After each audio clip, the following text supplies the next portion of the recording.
from the top in 4, 3, 2. Hi, I'm Bliss with the Dallas Weekly, and I'm so excited for the guest that I have today in honor of National Minority Health Month. I have here today with me Dr. Ruthie Olumba, OB-GYN. How are you doing today, I'm Dr. doing Olumba? great. Thank you for having me. Listen, I am so excited to have you here because just hearing about the things that you have done and the way you advocate for women and women's health, if the people, just tell the people a little bit about who you are, please. So I am Dr. Ruthie Olumba. I am a board certified cosmetic surgeon, but I'm also a board certified OB-GYN. And I practice the whole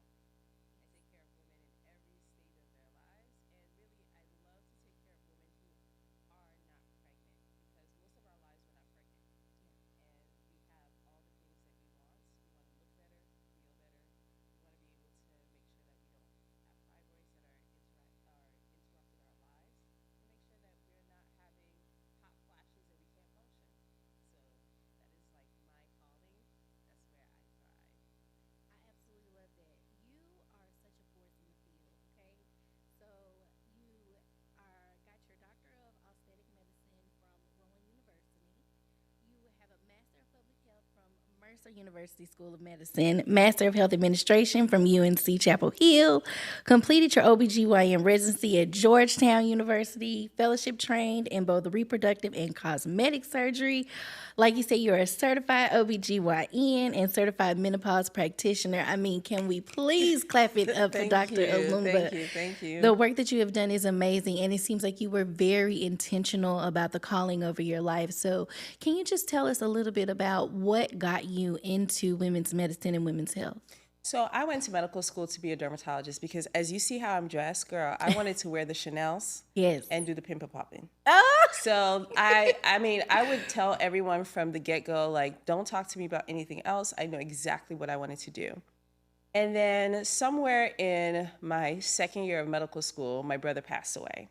And that was a life-changing experience because he was the person I knew the most. He was my closest friend. And my life changed in ways that you couldn't imagine. And so at the age of 25, I was faced with the idea of legacy. Like, because I saw my brother pass away, who's my same age as me, like, you know, so life could be snuffed off like that. yeah. So I had to realize that, you know, let me go back to the drawing board. And I took a year off and I went to Botswana.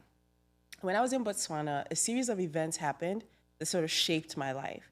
So my hairdresser died from a back alley abortion. In Botswana, abortions are illegal. And I think people don't recognize that human behavior cannot be managed in such a way that people don't try things. So she had a coat hanger abortion. She had a perforation, is what I think now. And so she died. And that got me thinking, like, maybe I should consider women's health because I knew how much it affected me and her family. Yeah. And you know how you are with your hairdresser, right? You're a Yeah. stylist, and you are like, Yes, she a knows all relationship. of your Yes. secrets. Yes. So it really devastated me. So I had a death after a death, right?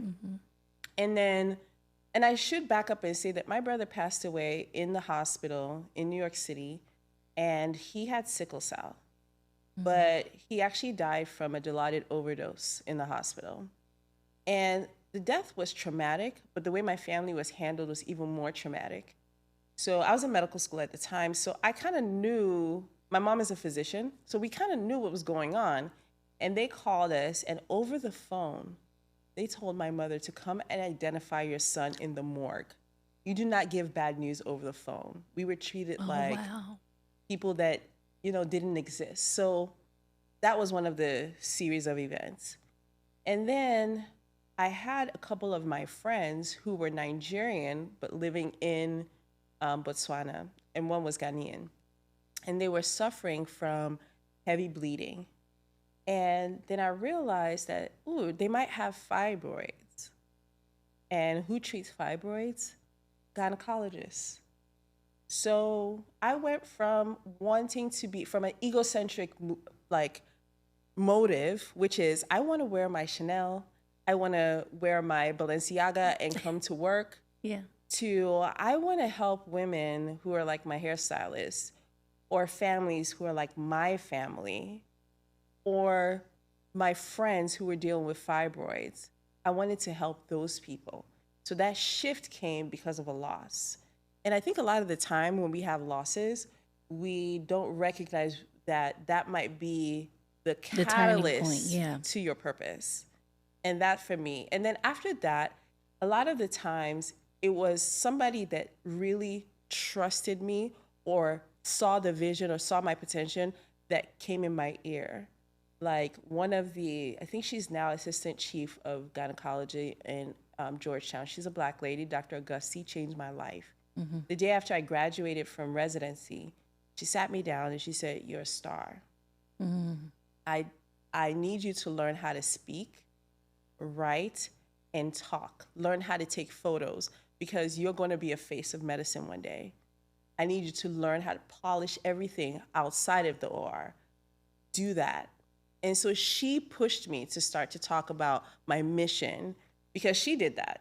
You know, she's always on the news. When Beyonce's pregnant, that's who they ask. Like, what would you do when Beyonce? Because she actually has an interview like that. Yeah. So she saw the vision.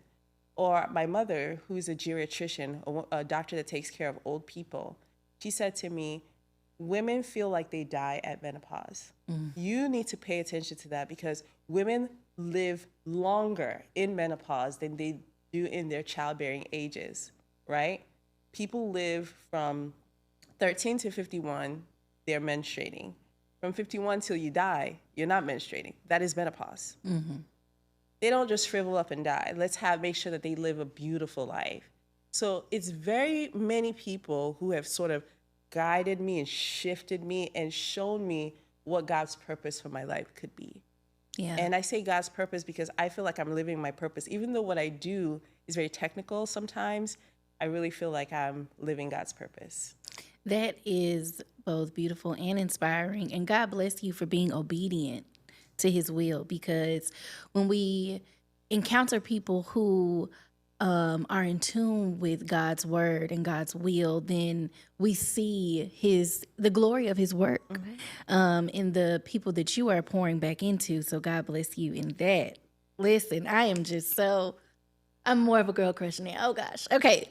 I want to have girl talk today because this conversation is so important. I have, of course, girlfriends, and we are always talking about, we were literally just having a conversation last week about tracking our monthlies.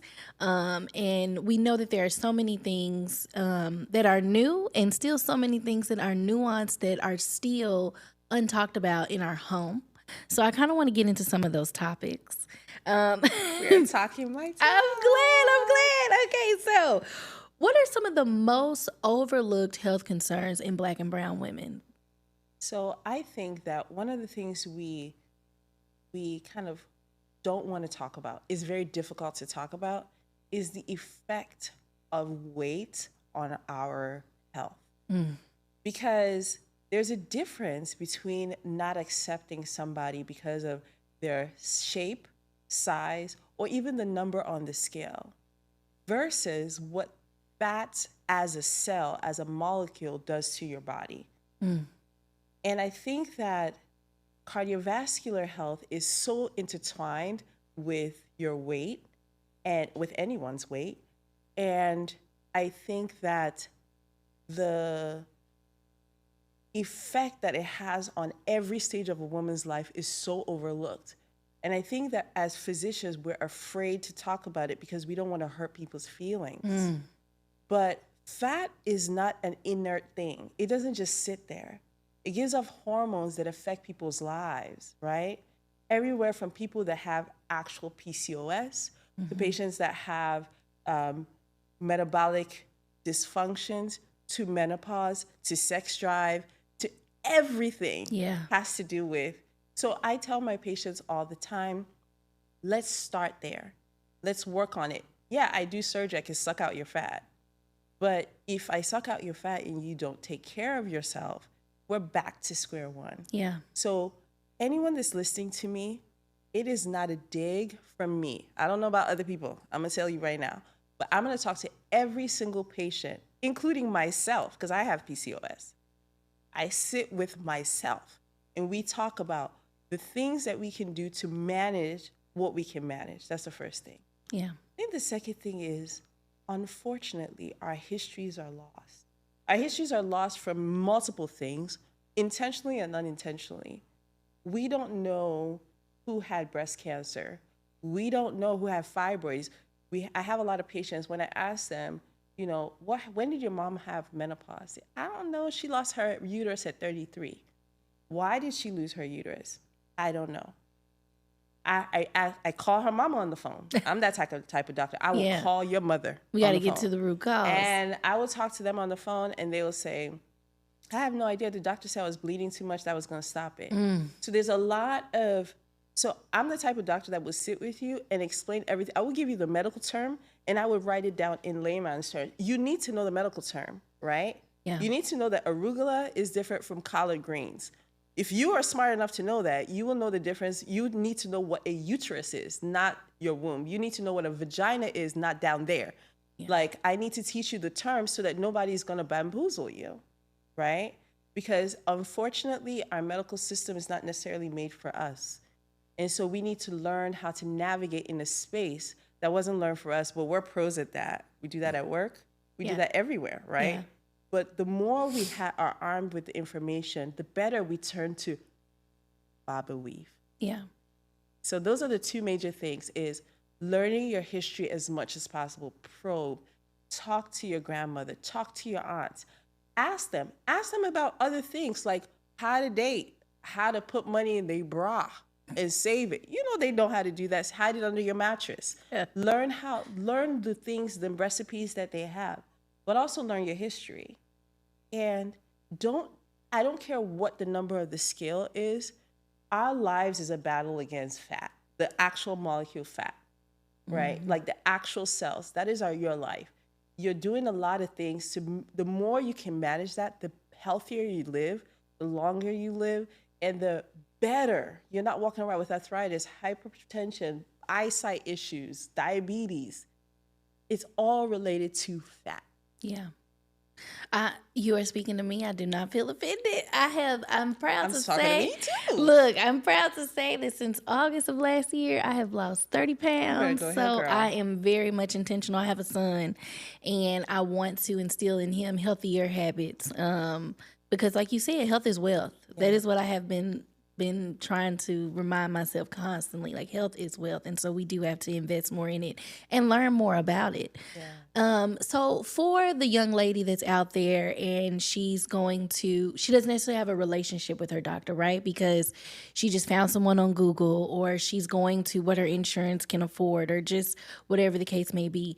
How can you encourage women to start to build relationships with those doctors and ask the right questions? Because there's this trend on social media right now about how we are so close with our doctor. And it's like, your doctor is the one that needs to know everything about you. So how can you encourage women to get to that level of comfort with their doctor? So I'm the type of girl, I will not sit in your chair to do my hair unless we vibing. You have to be able to rap to me. I keep going to your stylist because you have a close relationship with me. I see also on TikTok and any social, people talk about their bad experiences with hairstylists. They don't stop going to hairstylists because they had a bad experience. Yeah. Medicine is like every other field. There are good people and there are bad people. You have a choice. You know, there are people who are limited, and I have to be honest about that, because a lot of the better doctors tend to get overwhelmed in the Medicare, Medicaid system. So they tend to go more private. And some of us, I don't accept insurance.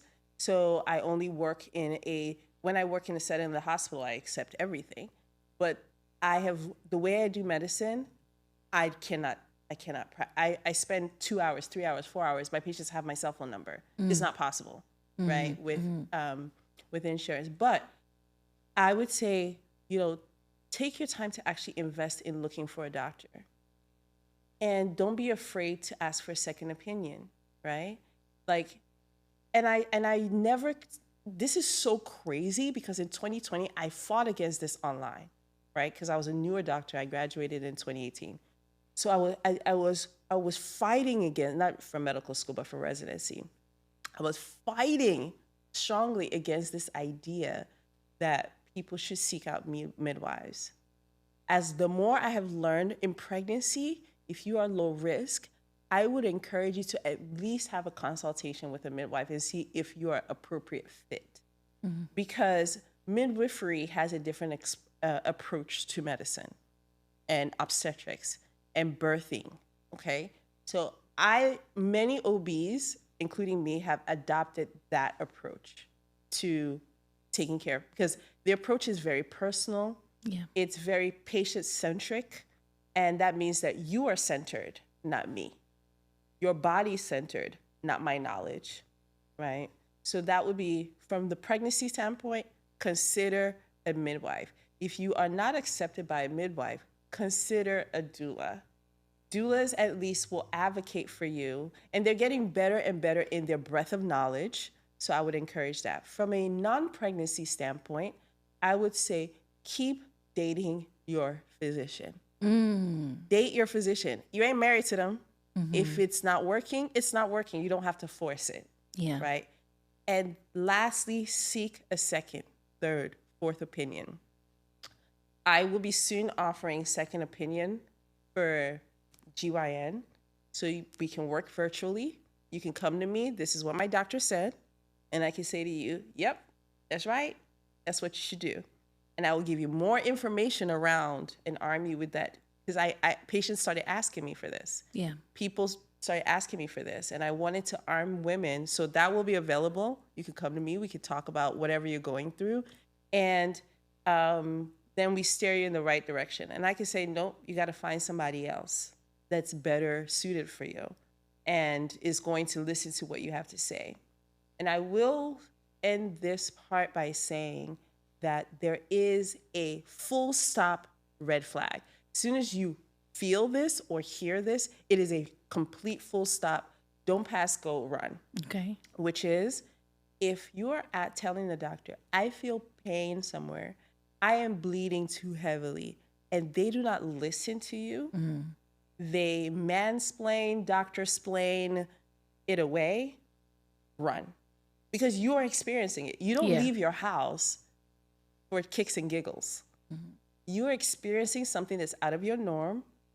You want to make sure that it is in the range of normality.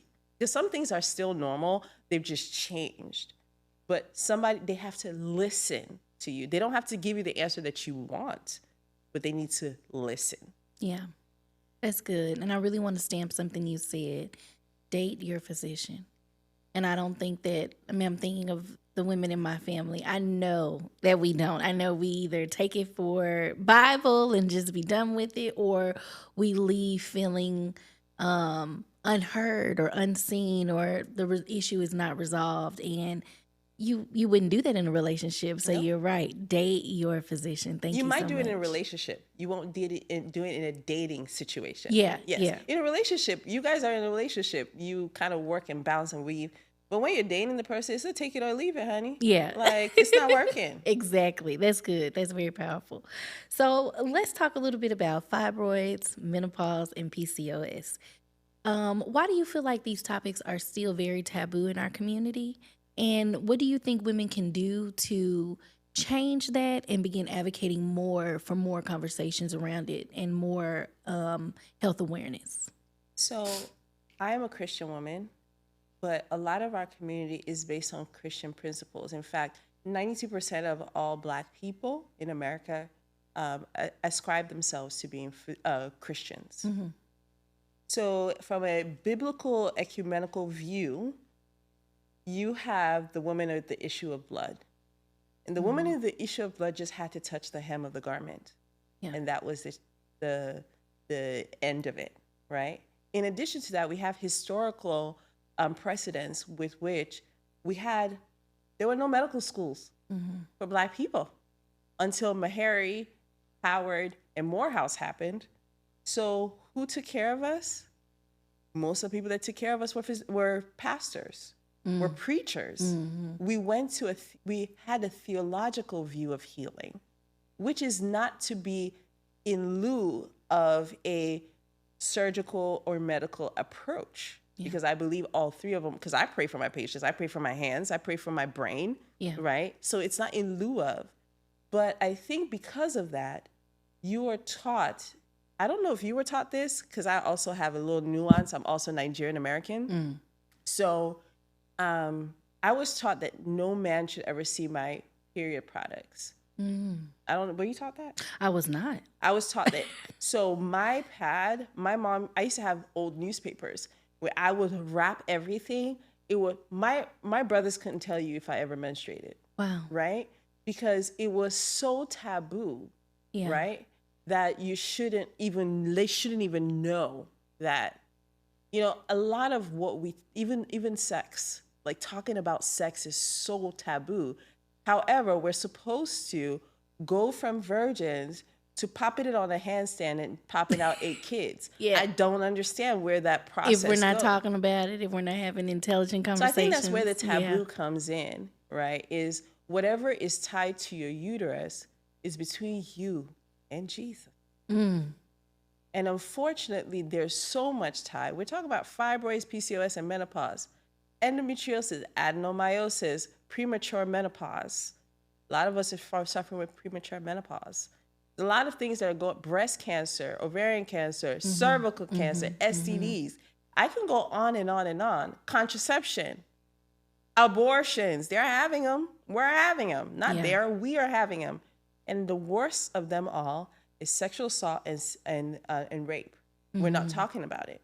And these are actually tearing apart our community because any of those things that I have mentioned is such a pillar in a woman's life that it changes your emotional makeup, your physical makeup, your spiritual makeup, your ability to have intimate relationships that are not transactional. Yeah, that is so true. And we have to talk about them if we want to find change. And I would say that it's getting a little bit more better. I definitely know more about PCOS than I knew before. But still, even just talking about it with your doctor and just talking about it with your friends and having those vulnerable spaces to be open about your experience, you're right, they're still very nuanced and very few and far between.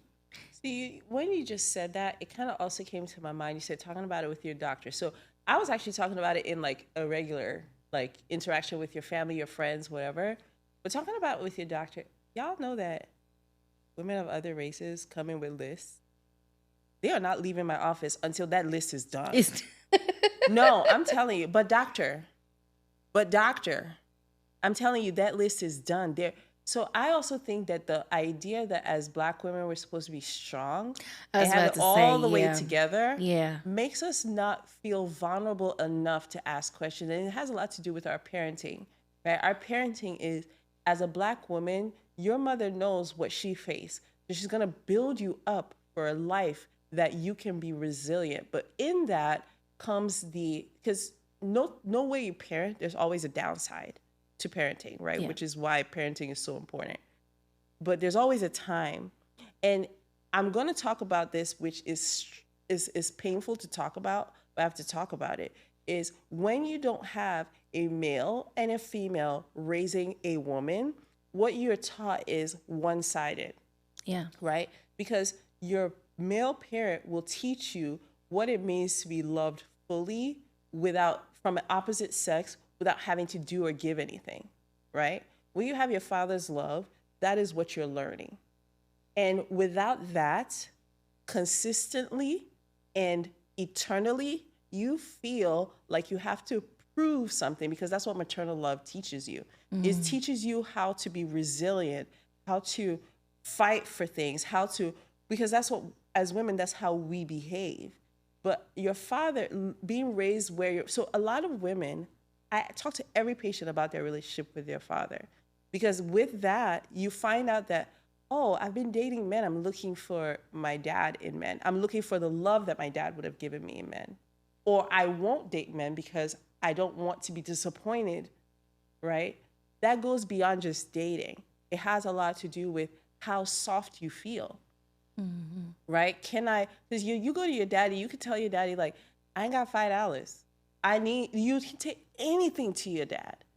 You can ask for anything from your dad, right? Yeah. That's why the Bible always talks about asking for, if you ask your father for bread, will he surely give you stone? Because there's a fatherly love that plays in there.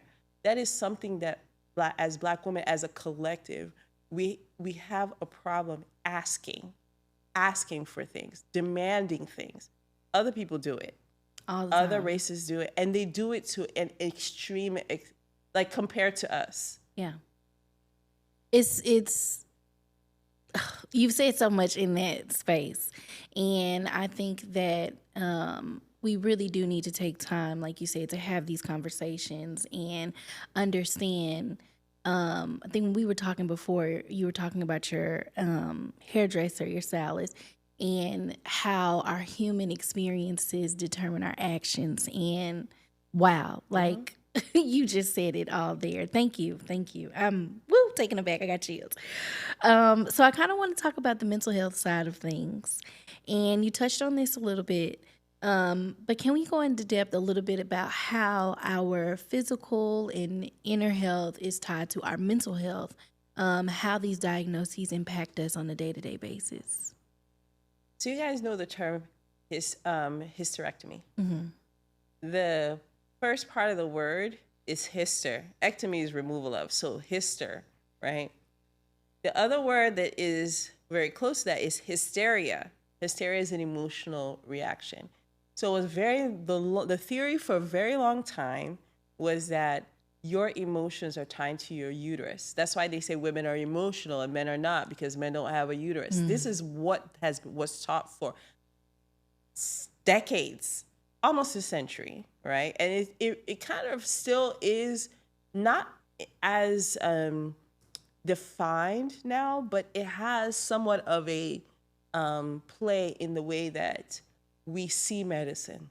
Yeah. So as women, you know, whenever, and I'll, before I fully answer the question, I'll go a step further. Every single patient I did surgery on, mainly it's myomectomies, because that's what I mainly did. That's the removal of fibroids and reconstruction of the uterus. I noticed in their recovery period, they would call their ex-boyfriend, ex-husband, people they don't care about. For whatever reason, the estrogen spill is so high that they end up being super emotional, right? And if you see after the delivery of babies, we as a Black community call it postpartum, right? Mm-hmm. Postpartum depression is what we're talking about. Postpartum psychosis, people kill themselves after delivering a baby. Postpartum anxiety, postpartum blues, there's a whole spectrum of these things, right? That's not just an adjustment to a new baby. And a lot of the times, it cannot be controlled because it is a sharp drop in estrogen. It is it's a hormonal response, right? And so your emotions are so tied into your emotions. When women go through menopause, menopause is a estrogen decline, okay? Your estrogen declines rapidly at that time. At that time, a lot of women go through depression. Because your hormones, particularly your female reproductive hormones, are intertwined with your emotions. That's why you're sad around parts of your period. That's where you're euphoric around the cycle of the month. There are times that you don't understand it. You have bursts of energy. You have bursts of creativity. These things are firmly tied into your hormones. And you talked a little bit earlier about tracking your periods. So I consult for a company called Flow Health. If you are on Flow, you see my mug. And one of the things that they do is every day they'll talk to you about what you're experiencing. Yeah, what you're experiencing. Yeah. Why do they know? Right. It's universal. Yeah. You know, even trainers are physical personal trainers are starting to realize that around people's periods, don't be doing them burpees. Like, stop it. Actually, all you trainers, stop it. Okay, let them do their little incline walk and Keep it elliptical. light, because Keep it I'm going light. through something She's right now. We're going through war. It's just Armageddon. one of them days. It is the Red Sea party, actually. Like, it's a lot of, it's a lot of, your mental health. So I tell people, you eat food every day, you go to the gym every day, and you see your therapist once a week. It is as important as breathing air, right? Because you don't wait for an issue to happen. Yeah. Before, I personally see a therapist 3 times a month, right? And that is because I have goals. I have things in my life that I want to be developed, not just stable, intentionally developed. I want the relationship with my husband to be intentionally developed. I want the relationship with myself and my goals and my struggles.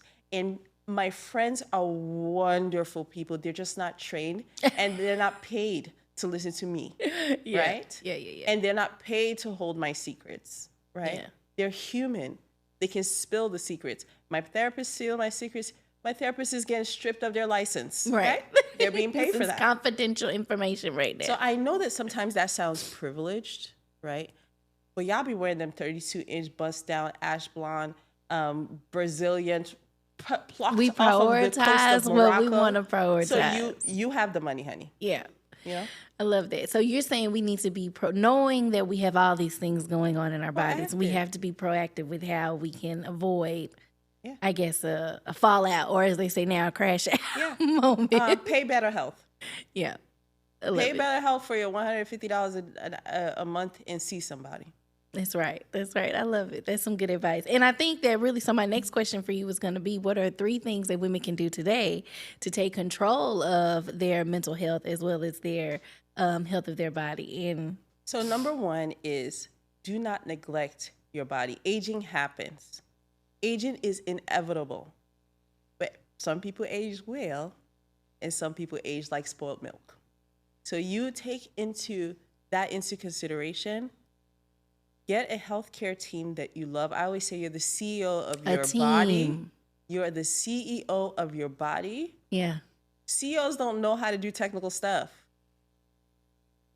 They don't. You got to get a team. You got to get a team. You got to get the people. Your dentist, your oral health is tied to your heart health, right? There are lots of people who have plaque in their system from their teeth, their oral health. Mm-hmm. Secondly is learn how to talk to your sexual partner.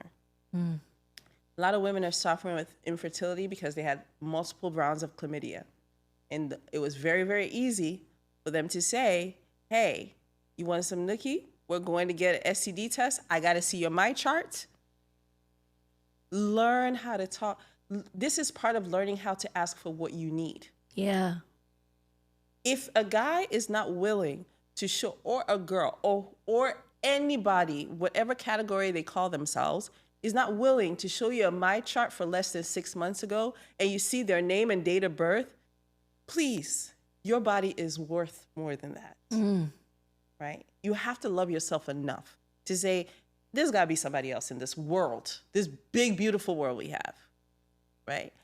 And lastly is your time for yourself is non-negotiable. And that is therapy, that is Pilates, that is drinking water, that is meal prepping. The time for yourself is non-negotiable. As Black women, we are sacrificial lambs. We always have been. We have been trained to be the plank on which people walk all over. Whew. The time for yourself is not sacrificial. Do not be guilty about it. Close that door, tell them kids, drop them at their grandma's house.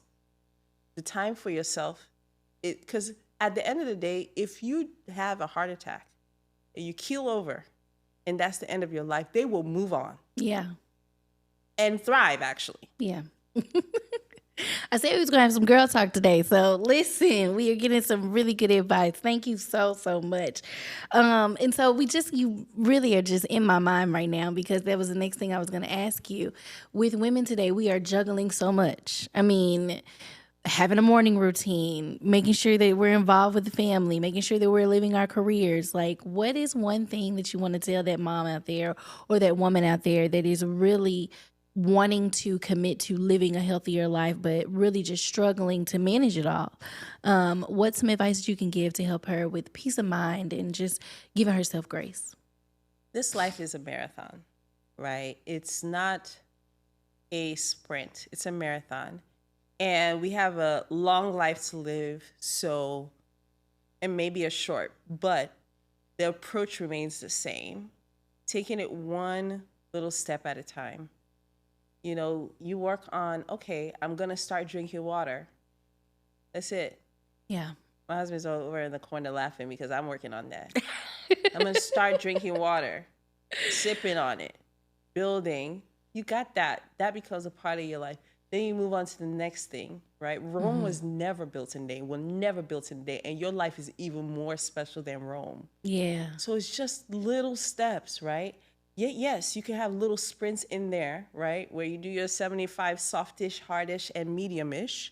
But, you know, you have every little time that you're building a block, a brick in this beautiful life that you're building, right? And if you fall off, that doesn't mean you dismantle the whole entire house. Yeah. You pick up where you left off. And life is not like this. Neither is life like this. Life is a lot of this. Mm-hmm. And so when you got to rest, you got to rest. And when you're depressed, you got to fix it. Because you are not in control of what happens to you. You're in control of how you respond to it. Ooh. Listen. And responsible. Not just in control, because it is your responsibility. I actually love the saying, I don't know who said it, but I have adopted it as one of my mantras. What happened to me in my childhood is not my responsibility. Yeah. But how I handle it as an adult definitely is. So all y'all that blaming your childhood trauma, absolutely, you're not a child. You're an adult. And that's what differentiates a child from an adult. Is dealing with the issues that they have head on. You will always find a way, because all of the obstacles that you've faced to date, you have overcome 100% of them, because that's why you're alive. Because that's why you're still here. 100%. You have a completely passing grade. Yeah, that's powerful.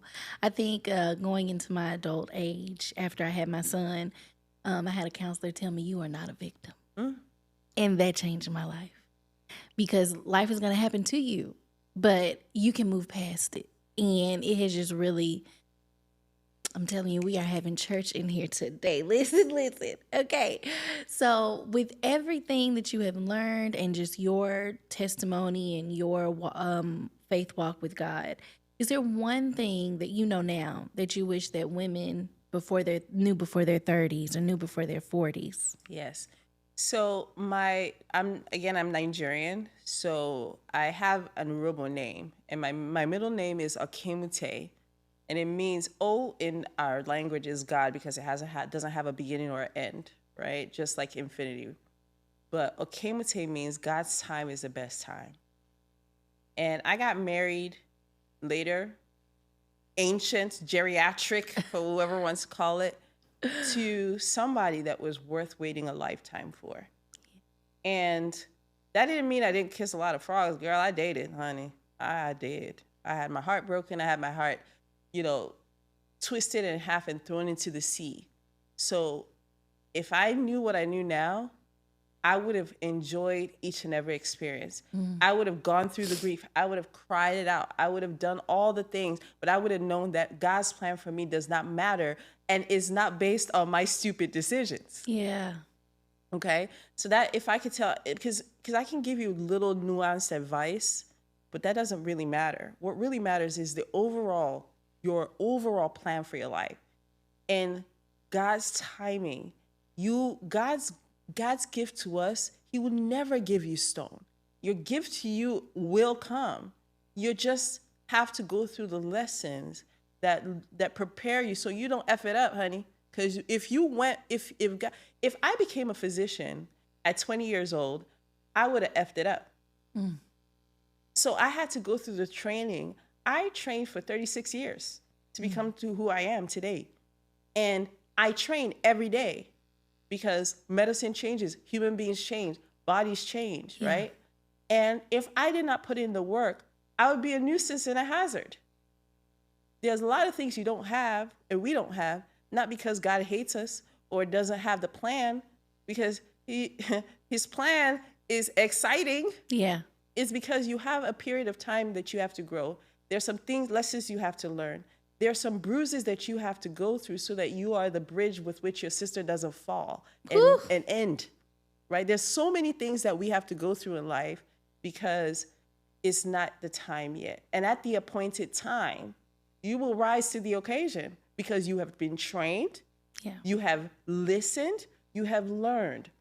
So I'll use an example I told one of my friends recently. My friend lost 70 pounds and she's gained 20 of it back. And her life is in shackles because she's built a life around losing the 70 pounds. And I said to her, you enjoy you will never be this thick again, right? Enjoy it as you work back to that, losing that 20 pounds. So at every stage of life, in your single, please, I say this all the time, your single era are precious days. Travel, learn a skill, learn how to make more money, learn how to clean your house, learn how to forgive, learn how to speak to people when you don't like what they're saying to you or what they did to you. Because marriage, unfortunately, is not one of those things that you can just get mad at the person and go to your house. He's right there. Ain't go nowhere. Yeah. So you have to learn those things. And the more successfully you use your single years, the better success you're invested in your next chapters each time. Yeah. Right? Some of my single friends, they can get up today and go to Seychelles, Mauritius. They can go to wherever they want to go. Some people have to take care of their kids. They can't do that. They have to ask their husband because they share finances. There's so many things that you can do in your single era. Honey, please stop crying, just crying about it. Now, Enjoy that doesn't the mean you moment. don't have grief about it. Yeah. You could cry about it because, especially around your period, a lot of the time single women, around your period, you yearn for companionship. That is part of nature's and God's way of reminding you that you need a companion, right? So it's not a wrong thing to do, but just dwell in that depression because you don't have somebody is unhealthy. Right. And what if you never get somebody? And that's another thing that that helped me. When I had a really bad breakup, my mom went through a process of telling me, go to the extreme. You never get married and you never have children. What will you build your life? Yeah. I was throwing up. I was sick to my stomach because I never ever thought that was a possibility. But when I did go through the process of building this gorgeous life, I dated relaxed after that. Because worst comes to worst, I'm going to live in a penthouse in the sky, drive my life that you built Lambo, to make you happy. I would live the Yes. life. I would be jet setting. And it became a beautiful life. Yeah. And so the worst case scenario did not evoke fear anymore. So I dated from relaxation, enjoyment. I didn't date from fear. So I'm talking about dating, but that's about living your life. That's about a career. Go to the worst case scenario. If you don't, for doctors that are in training, if you don't match into your dream program, matching is getting a job. Yeah. If you don't match, what are you going to spend your year doing? If you build up a beautiful year, well, then you enjoy yourself as you go through the process. Finding that worst case scenario and getting to what it could be liberates you. Yeah. That's beautiful. Thank you so much. So let's kind of talk about, your tomorrow. So you currently are a visiting resident in Noble Cosmetic Surgery in Plano. So if we're local to Dallas, that is where you can find Dr. Olumba. But you are opening up your own practice, Tones Cosmetic Surgery in Maryland. Tell me a little bit about that. So I had a wonderful experience coming out of cosmetic surgery fellowship. And I joined a practice, Noble Cosmetic Surgery, and I've spent a wonderful 2 years alongside my senior surgeon, Dr. Patrick Obasi, and I served as the director of the Med Spa. And as life happens, we are from Maryland, both my husband and I. So as we were looking at the next chapter in our lives, we decided to move back. But that also opened the possibility because at Noble Cosmetic Surgery, I just did cosmetic surgery. There was never an opportunity for me to incorporate GYN and all my other skills. I actually did that as consulting or teaching. I was a med school professor. There's a lot of things that I've done. So I'm able to marry all my experiences, and we decided to open a brand new concept, which is a holistic approach to women's health, wellness, and beauty. Yes. And for the first time in my life, because I have gotten so much experience taking care of men, I'm also going to be taking care of men.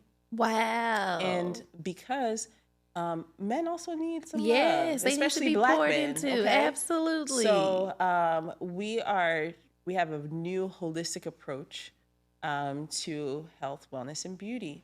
And I believe all three pillars are important to living in the best skin, right? Yeah. Being confident. So that is coming soon, September 2025. I will be there. Yes, yes.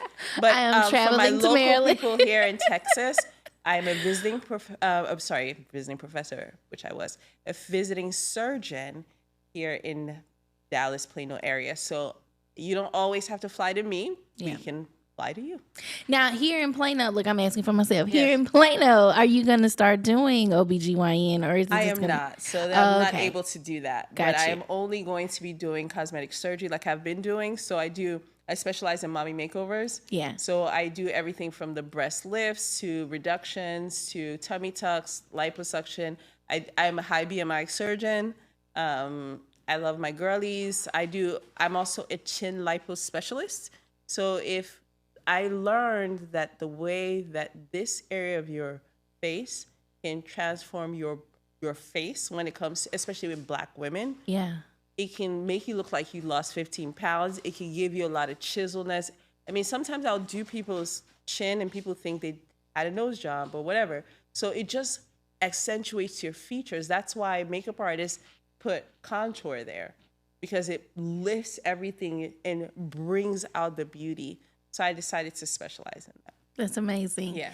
And you're in the podcast space as well. Yes, I Tell me a am. little bit about that. So I realized that my job transforms bodies, but I really wanted to transform the mind and your ability to do things. And in addition to that, I've had the opportunity to invent myself, right? As you said, I was intentional in the way that I built out what I do. Yeah. So I have a new podcast called Invent Her. Yes. And Invent Her is just this strategy to building your life. So it's a style like this where I interview successful women, my friends, and people that are new friends of mine who have done amazing things. And I ask the questions that you would ask if you ask them, hey, girl, can I pick your brain? Can I take you out to coffee? So it's an elevated coffee talk where we talk about the pain points, what made people successful, what almost broke them, and what they could, so we can pull out the gems to invent ourselves. Yeah, that's beautiful. Yeah. You do a lot of pouring into others. So tell me, how do you stay filled? Oh, so my life is really full. I have the best, I know, like, he's here, so it sounds like, but I have like the best friendship / relationship with my husband. My husband and I were friends from 2012 when we met until 2021 when we reconnected and became lovers, right? We were just friends. So our friendship pours into me because we have similar interests. We like to do similar things. So that's really helpful. I also have built a group of women who are close to me who have one thing in common. We're all ambitious. Mm-hmm. Like nothing is satisfactory. Nobody does anything satisfactory that are my friends. That actually drives me and pulls me. Even the fact that I make them proud does that for me. But internally, I read a lot. I read a lot of self-development books, Okay. Everything from Atomic Habits to The Mountain Is You to The Magic of Big Thinking. Those are the things that I read. I read a lot of the Bible. Yeah. And I tend to work out a lot. I work out daily, basically. So that pours into me. And I'm very intentional about my wellness and my beauty. So I'm getting a massage in a couple hours. Like it is non-negotiable. You know, my you've been baths traveling. are non-negotiable. Yeah. Yes, Yeah. I pour into myself, intentionally. I have specific things. I'm a fashionista. So, and I build an intentional wardrobe. So I have like my list. I will buy my Manolos. I will buy my Kelly. I will do the things that I like. Yeah. And I don't apologize for it. I don't care if everybody else thinks it's not worth it. That's your business. Spend your money the way you want to. But that's how I get built back up. Yeah. Because a lot of the times when I come back from work, I'm extremely exhausted because I don't do surgery. I help people find their confidence. Surgery is a tool in which I do that, right? So a lot of my consults, there's crying, there's laughing, there's praying, there's looking through photos, there's thinking about the future, there's planning your life, there's finding out where you want to go to school. It's not just come in, I do a consultation, we need to lift your breath. I can do that in 5 minutes. But that's only going to help you so far. And it's the concept of teaching someone how to fish rather than giving them fish. Yeah. Ooh, I didn't know how much I needed this conversation today. I am not lying to you. I'm grieving the loss of a friend currently. And I have been, like I said, been trying to focus on my health and trying to improve my home for my son. So this was, like you said, God's timing is perfect timing. And this was so, I really thank you so much for being so open about your story and taking this time to speak with us today. Yeah, can I say something about grief? Yes, please. So grief is very, it's universal, but very nuanced. I've never told somebody that I know what you're going through because I've lost a brother, a friend of mine lost a sister. I don't know what you're going through. It's still very different. It's very nuanced, but there are some shared experiences. And one of the things about grief is that you cannot get over it until you go through it. Yeah. And that is the grief of the loss of your ability to have kids, the grief of your loss of your uterus, the grief of the loss of a parent. You have to go through it. You have to feel the emotions. You have to work hard. You have to actively go through grief. A lot of people hope that time will heal all wounds. Time heals most wounds. Yeah. But the wounds that are most important and that shift you, those don't get healed simply by osmosis. Yeah. So I empathize with you, and I hope that you are able, that God gives you the grace and carries you through it. But you know, we all have to go through He is, because he gave me this conversation, and I'm telling you, I'm going to leave out this door changed than how I came in. So amen. I'm so grateful. Yes. So grateful. And I hope you guys are too, because this conversation was phenomenal. Thank you so much, Dr. Olumba. Please make sure you tune into her podcast, Invent Her. I am going to be tuned in because this conversation filled me up, and I can only imagine what the additional conversations will do. I definitely want to thank our sponsor today, One Stop Podcast, for allowing us to be in this beautiful studio to have this amazing conversation. And make sure you stay following the Dallas Weekly. And Dr. Olumba, can you tell the people how they can follow you as well? Everywhere. I'm over everywhere. So I am Dr. Ruthie is my handle on Instagram. And under my bio, you'll find all the work that I'm doing, like Toned by Dr. Ruthie is where my surgeries are posted. Invent Her is our podcast. And then it's inventher.pod. And then we also have my rants, everything that I think about. It can be everything from what to ask your grandmother about her health, or how to use your single era to the best of your abilities.